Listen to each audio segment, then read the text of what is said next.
Oke, selamat malam semuanya untuk sahabat Brotherhood. Jadi malam ini adalah malam yang spesial.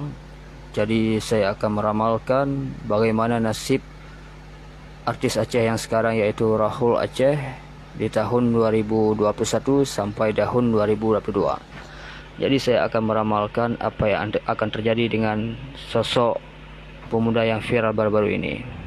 Oke, kita akan mulai meramalnya.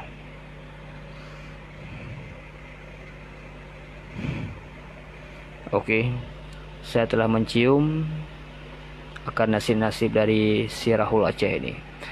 Jadi di bulan 10 ini Rahul Aceh mungkin akan bermain film ataupun sinetron yang dibintangi oleh beberapa artis ternama, yaitu Aliando, Farel Masta, dan ada lagi 3 artis ternama juga akan ikut masuk, yang berjudul film dia mengarah ke ala-ala Hindustan.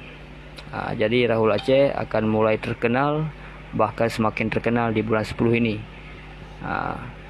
Jadi ramalan yang selanjutnya,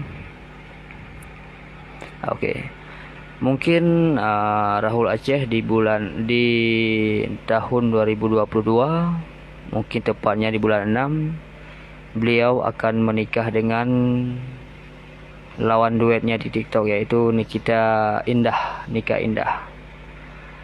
Mungkin akan dilangsungkan di tahun 2022, mungkin sekitar bulan 6 bulan 7. Itulah ramalan yang saya cium dan saya dapatkan dari aroma-aroma kegelapan.